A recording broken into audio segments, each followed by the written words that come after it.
ಗುತ್ತಿಗೆದಾರರ ಸಂಘದ ಜೊತೆ ಚರ್ಚೆಗೆ ಡಿಕೆ ಮುಂದಾಗಿದ್ದಾರೆ. ನಾಳೆ ಮಾತುಕತೆಗೆ ಬರುವಂತೆ ಡಿಸಿಎಂ ಕಚೇರಿ ಆಹ್ವಾನವನ್ನ ಕೊಟ್ಟಿದೆ. ಟಿವಿ9ಗೆ ಗುತ್ತಿಗೆದಾರರ ಸಂಘದ ಅಧ್ಯಕ್ಷರು ಆರ್ ಮಂಜುನಾಥ್ ಈ ಬಗ್ಗೆ ಮಾಹಿತಿಯನ್ನ ಹಂಚಿಕೊಂಡಿದ್ದಾರೆ. ಬಾಕಿ ಹಣಕ್ಕಾಗಿ ಒತ್ತಾಯಿಸಿದ್ರು ರಾಜ್ಯ ಗುತ್ತಿಗೆದಾರರ ಸಂಘ. ಹಾಗೆ ಹೋರಾಟ ಮಾಡ್ತೀವಿ ಅನ್ನೋ ಎಚ್ಚರಿಕೆಯನ್ನ ಕೂಡ ಕೊಟ್ಟಿದ್ರು. ಗುತ್ತಿಗೆದಾರರ ಸಂಘದ ಪದಾಧಿಕಾರಿಗಳ ಜೊತೆ ಇದೀಗ ಚರ್ಚೆಗೆ ಡಿಕೆ ಮುಂದಾಗಿದ್ದಾರೆ. ಜೀವನ ಮಾಡಿ ಸಿಎಂ ಕರೆದು ಹೇಳ್ತೀನಿ ಅಂತ ಹೇಳಿದ್ದಾರೆ. ಡಿಸಿಎಂ ಸಾಹೇಬರು ಸಹ ನಿಮ್ಮ 33,000 ಕೋಟಿ ಒಂದು ಸ್ಟೆಚಲ್ಲಿ ಕೊಡ್ತೀನಿ ಅಂತ ಹೇಳಿದ್ದಾರೆ. ಇಬ್ಬರು ಮೇಲೆ ನಾವು ಭರವಸೆ ಇಟ್ಕೊಂಡು ನಾವು ಜೀವನ ಮಾಡ್ತಾ ಇದ್ದೀವಿ. ನಾವು ಈಗ ಮಾಡಿ ಅವ್ರ ಮೇಲೆ ಏನಾದ್ರು ಮೀಟಿಂಗ್ ಕರೀಲಿಲ್ಲ, ನಮ್ಮ ಪ್ರಾಬ್ಲಮ್ ಈಡೇರಲಿಲ್ಲ ಅಂದರೆ ಡಿಸೆಂಬರ್ ತಿಂಗಳು ನಾವು ಇದೇ ಜಾಗದಲ್ಲಿ ಕರೆಸ್ಬಿಟ್ಟು ನಾವು NT ಇಲಾಖೆದು ನಾವು ಹೇಳ್ತೀವಿ, ಮಾನ್ಯ ಮುಖ್ಯಮಂತ್ರಿಗಳು ಇನ್ನೊಂದು ಹೇಳ್ತೀವಿ, ನಮಗೆ ಬಾಯಿ ಬಿಡೋವರೆಗೂ ನೀವು ನಮ್ಮ ತಾಳ್ಮೆ ಪರೀಕ್ಷೆ ಮಾಡಬೇಡಿ, ನಾವು ಬಾಯಿ ಬಿಟ್ಟರೆ ಕಷ್ಟ ಆಗುತ್ತೆ. ರಾಜ್ಯ ಗುತ್ತಿಗೆದಾರರು ಮತ್ತೊಮ್ಮೆ ಸರ್ಕಾರದ ವಿರುದ್ಧ ತೊಡೆ ತಟ್ಟಿದ್ದಾರೆ. ಡಿಸೆಂಬರ್ ಒಳಗೆ ಬಾಕಿ ಪಾವತಿ ಮಾಡದಿದ್ರೆ ಹೋರಾಟ ನಡೆಸೋ ಎಚ್ಚರಿಕೆ ನೀಡಿದ್ದಾರೆ. ಈ ಬಗ್ಗೆ ಪ್ರತಿಕ್ರಿಯಿಸಿರೋ ಸಿಎಂ ಕೋರ್ಟ್ಗೆ ಹೋಗ್ಲಿ ಅಂತ ಹೇಳಿದ್ದು ಗುತ್ತಿಗೆದಾರರು ಮತ್ತಷ್ಟು ಸಿಡಿದೇಳುವಂತೆ ಮಾಡಿದೆ.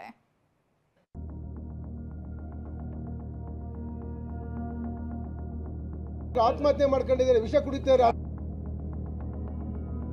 ಹೋರಾಟ ಮಾಡಬೇಕು ಅಂತ ಹೇಳಿ ಅನ್ಕೊಂಡಿದೀವಿ. ಸರ್ಕಾರದ ವಿರುದ್ಧ ಮತ್ತೆ ಸಿಡಿದೆದ್ದ ಗುತ್ತಿಗೆದಾರರು. ಬಾಕಿ ಬಿಡುಗಡೆ ಆಗದಿದ್ರೆ ಹೋರಾಟ, ಡಿಸೆಂಬರ್ ಡೆಡ್ಲೈನ್. ಕಮಿಷನ್ ಕಿಚ್ಚು ಮತ್ತೆ ಧಗಧಗಿಸುತ್ತಿದೆ. ಬಿಜೆಪಿ ಸರ್ಕಾರದ ವಿರುದ್ಧ 40% ಕಮಿಷನ್ ಆರೋಪ ಮಾಡಿದ್ದ ಕಾಂಗ್ರೆಸ್ ನಂತರ ಅಧಿಕಾರಕ್ಕೇರಿತ್ತು. ನಾವು ಅಧಿಕಾರಕ್ಕೆ ಬಂದ್ರೆ ಗುತ್ತಿಗೆದಾರರ ಸಮಸ್ಯೆ ಈಡೇರಿಸ್ತೀವಿ ಅಂತ ಭರವಸೆ ನೀಡಿದ್ರು. ಆದ್ರೆ ಇನ್ನೂ ಬಾಕಿ ಬಿಡುಗಡೆ ಮಾಡಿಲ್ಲ ಅಂತ ಗುತ್ತಿಗೆದಾರರು ಸಿಡಿದೆದ್ದಿದ್ದಾರೆ. ಇವತ್ತು ಸುದ್ದಿಗೋಷ್ಠಿ ನಡೆಸಿದ ಕರ್ನಾಟಕ ರಾಜ್ಯ ಗುತ್ತಿಗೆದಾರರ ಸಂಘದ ಅಧ್ಯಕ್ಷ ಆರ್ ಮಂಜುನಾಥ್ ಕಮಿಷನ್ ಬಾಂಬ್ ಸಿಡಿಸಿದ್ದಾರೆ. ಕಾಂಗ್ರೆಸ್ ಸರ್ಕಾರದಲ್ಲಿ ಕಮಿಷನ್ ಜಾಸ್ತಿ ಆಗ್ತಿದೆ, ಆದ್ರೆ 60-80% ಅಂತ ನಾವು ಹೇಳಿಲ್ಲ ಎಂದಿದ್ದಾರೆ. ನಾವು ಇಷ್ಟು ಜನ ಹೋಗಿದ್ವಿ, ಅಣ್ಣ ನಿಮ್ಮ ಸರ್ಕಾರದಲ್ಲಿ ಹೇಳಿದ್ರಿ ನೀವು, ಆದ್ರೆ ಹಣ ಬಿಡುಗಡೆಗೆ ಅಂದ್ರೆ LOC ರಿಲೀಸಿಗೆ ನೀವು ತಗಂತಿದ್ದೀರಾ, ಜಾಸ್ತಿ ಆಗ್ತಿದೆ ಅಂತ ಹೇಳಿದ್ವಿ ಹೊರತು ನಾವು 40, 80, 60 ಅಂತ ಹೇಳಿಲ್ಲ. ದಯಮಾಡಿ ಕ್ಷಮಿಸಿ, ಆ ಥರ ಯಾರು ನಮ್ಮ ಪದಾಧಿಕಾರಿಗಳು ಯಾರು ಹೇಳಿಲ್ಲ. 33,000 ಕೋಟಿ ಬಾಕಿ ರಿಲೀಸ್ ಆಗದಿದ್ರೆ ಹೋರಾಟ. 52,000 ಕೋಟಿ ರೂಪಾಯಿ ಬಾಕಿ ಬರಬೇಕಿತ್ತು. ಕೆಲ ಇಲಾಖೆಗಳು ಹಣ ಬಿಡುಗಡೆ ಮಾಡಿದ್ದು 33,000 ಕೋಟಿ ರೂಪಾಯಿ ಬಾಕಿ ಇದೆ ಅಂತ ಮಂಜುನಾಥ್ ಆರೋಪಿಸಿದ್ದಾರೆ. ಇನ್ನೊಂದು ತಿಂಗಳು ಕಾಯುತ್ತೇವೆ, ಇಲ್ಲ ಅಂದ್ರೆ ಮುಂದಿನ ದಿನಗಳಲ್ಲಿ ಉಗ್ರ ಹೋರಾಟದ ಎಚ್ಚರಿಕೆ ನೀಡಿದ್ದಾರೆ. ನಾನು ಡಿಸೆಂಬರ್ ತಿಂಗಳಲ್ಲಿ ಮಾನ್ಯ ಮುಖ್ಯಮಂತ್ರಿಗಳು ಒಂದು ಆಶ್ವಾಸನೆ ಕೊಟ್ಟಿದ್ದಾರೆ, ನಾನು ಎಲ್ಲ ಸರಿ ಮಾಡ್ತೀನಿ ಕಣ್ರಯ್ಯ, ಸಮಾಧಾನವಾಗಿರ್ರಿ ಅಂತ. 2 ವರ್ಷ ಕಾದಿದ್ದೀವಿ, ಇನ್ನು 1 ತಿಂಗಳು ಕಾಯ್ತೀವಿ. ದೀಪಾವಳಿಗೆ ಪೇಮೆಂಟ್ ಕೊಡಿಸೋದಕ್ಕೆ ತಾವು ಸರ್ಕಾರದ ಮೇಲೆ ಒತ್ತಡ ಹಾಕಿ ಪೇಮೆಂಟ್ ಕೊಡಿಸಿ. ಮುಂದಿನ ದಿನಗಳಲ್ಲಿ ಸಪೋಸ್ ಸಿಎಂ ಕರೆದು ಹೇಳ್ತೀನಿ ಅಂತ ಹೇಳಿದ್ದಾರೆ. ಡಿಸಿಎಂ ಸಾಹೇಬರು ಸಹ ನಿಮ್ಮ 33,000 ಕೋಟಿ ಒಂದು ಸ್ಟೆಚಲ್ಲಿ ಕೊಡ್ತೀನಿ ಅಂತ ಹೇಳಿದ್ದಾರೆ.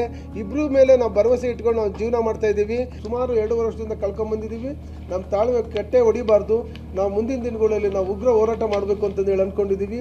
ಎಲ್ಲವೂ ಸಹ ನೀವು ಹೇಳ್ದಂಗೆ, ಮಾನ್ಯ ಮಿತ್ರಗಳು ಹೇಳ್ದಂಗೆ, ನಾವು ಕೆಲಸ ನಿಲ್ಲಿಸ್ಬಿಟ್ಟು ನೆಕ್ಸ್ಟ್ ದೀಪಾವಳಿ ಆದ್ಮೇಲೆ 1 ತಿಂಗಳು ಕಾಯ್ತೀವಿ. ನೆಕ್ಸ್ಟ್ ಕೆಲಸ ನಿಲ್ಲಿಸ್ಬಿಟ್ಟು ಎಲ್ಲ ಜಿಲ್ಲಾವಾರು ನಾವು ಸ್ಟ್ರೈಕ್ ಮಾಡಬೇಕು ಅಂತ ಹೇಳಿ.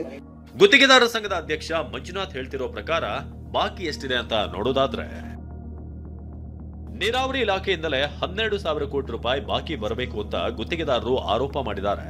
ಹಾಗೆ PRD ಅಂದ್ರೆ ಸಾರ್ವಜನಿಕ ಸಂಪರ್ಕ ಇಲಾಖೆಯಿಂದ 3,600 ಕೋಟಿ, ಸಣ್ಣ ನೀರಾವರಿ ಇಲಾಖೆಯಿಂದ 3,200 ಕೋಟಿ, ನಗರಾಭಿವೃದ್ಧಿ ಇಲಾಖೆಯಿಂದ 2,000 ಕೋಟಿ ಬರಬೇಕಾಗಿದೆ ಅಂತ ಗುತ್ತಿಗೆದಾರರು ಹೇಳ್ತಿದ್ದಾರೆ. ಹಾಗೆ ಹೌಸಿಂಗ್ ಬೋರ್ಡ್ ನಿಂದ 1,200 ಕೋಟಿ, ಕಾರ್ಮಿಕ ಇಲಾಖೆಯಿಂದ 800 ಕೋಟಿ ಸೇರಿ ಮಹಾತ್ಮ ಗಾಂಧಿ ಯೋಜನೆಯ ಬಾಕಿ 1,600 ಕೋಟಿ ಬರಬೇಕಾಗಿದೆ ಅಂತ ಗುತ್ತಿಗೆದಾರ ಮಂಜುನಾಥ್ ಹೇಳ್ತಿದ್ದಾರೆ. ಈ ಬಾಕಿ ಬಿಡುಗಡೆ ಆಗದೆ ಇದ್ರೆ ಗುತ್ತಿಗೆದಾರರು ವಿಷ ಕುಡಿಯುವ ಪರಿಸ್ಥಿತಿ ಬಂದಿದೆ ಅಂತ ಅಸಹಾಯಕತೆ ತೋಡಿಕೊಂಡಿದ್ದಾರೆ. ಸಣ್ಣ ಪುಟ್ಟ ಕಾಂಟ್ರಾಕ್ಟರ್ಗಳು ವಿಷ ಕುಡಿಯೋ ಪರಿಸ್ಥಿತಿ ಬಂದಿದೆ. ದಯವಿಟ್ಟು ಈ ಪಾಯಿಂಟ್ ನೋಟ್ ಮಾಡಿ, ಆತ್ಮಹತ್ಯೆ ಮಾಡ್ಕೊಂಡಿದ್ದಾರೆ, ವಿಷ ಕುಡಿತಾರೆ. ಆಮೇಲೆ ಮನೆ ಮಟ್ಟಗಳು ಹೆಂಡತಿ ಅಂತಿರೋಗಳು ಫೋನ್ ಮಾಡ್ತಾರೆ, ಅಣ್ಣ ಪೇಮೆಂಟ್ ಕೊಡ್ಸಿ ಅಣ್ಣ, ನಮ್ಮ ಮನೆಗೆ ಬಹಳ ಪ್ರಾಬ್ಲಮ್ ಆಗ್ಬಿಟ್ಟಿದೆ ಅಂತ. ಅಂದ್ರೆ ಈ ಪರಿಸ್ಥಿತಿ ಯಾವ ಸ್ಟೇಟಲ್ಲೂ ಇಲ್ಲ, ನಮ್ಮ ಸ್ಟೇಟಲ್ಲಿ ಮಾತ್ರ ಇರೋದು. ಗುತ್ತಿಗೆದಾರರು ಕೋರ್ಟ್ಗೆ ಹೋಗಲಿ ಎಂದ ಸಿಎಂ ಸಿದ್ದರಾಮಯ್ಯ.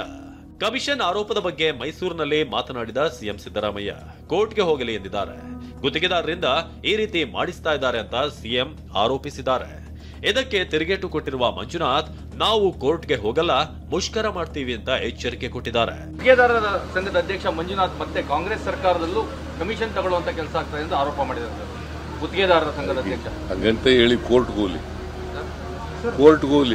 ಪದೇ ಪದೇ ಈ ರೀತಿ ಆರೋಪಗಳನ್ನು ಮಾಡಿಸ್ತಾ ಇದ್ದಾರಾ, ಮಾಡ್ತಾ ಇದ್ದಾರಾ ಅಂತ? ಮಾಡಿಸ್ತಾ ಇದ್ದಾರೆ. ಸಪೋಸ್ ಅವ್ರು ಕೊಡಲಿಲ್ಲ, ನಮ್ಮನ್ನು ಕರೀಲಿಲ್ಲ, ನಮ್ಮನ್ನು ಭೇಟಿ ಮಾಡಲಿಲ್ಲ, 2-3 ಮೀಟಿಂಗ್ ಕ್ಯಾನ್ಸಲ್ ಮಾಡಿದ್ದಾರೆ, ನೆಕ್ಸ್ಟ್ ನಮ್ಮನ್ನು ಕರೀಲಿಲ್ಲ ಅಂದ ಸೆನ್ಸ್ ನಮಗೆ ಪ್ರಾಬ್ಲಮ್ ಸಾಲ್ವ್ ಆಗಲಿಲ್ಲ ಅಂದರೆ we are going to do strike ಇದು ಮಾಡ್ತೀವಿ, ಜಿಲ್ಲಾವಾರು ಸ್ಟ್ರೈಕ್ ಮಾಡ್ತೀವಿ, ಕೆಲಸ ಡೌನ್ ಮಾಡ್ತೀವಿ, ಸ್ಟ್ರೈಕ್ ಮಾಡ್ತೀವಿ. ಇಲ್ಲಾಂದ್ರೆ ಚಾನ್ಸಸ್ ಇದ್ರೆ ನಾವು ರಾಜ್ಯಪಾಲರಿಗೂ ನಾವು ಕಂಪ್ಲೇಂಟ್ ಮಾಡ್ತೀವಿ. ಮತ್ತೊಮ್ಮೆ ಈ ಗುತ್ತಿಗೆ ಗುದ್ದಾಟ ಶುರುವಾಗಿದ್ದು ವಿಪಕ್ಷಕ್ಕೆ ಕಮಿಷನ್ ಅಸ್ತ್ರ ಸಿಕ್ಕಂತಾಗಿದೆ.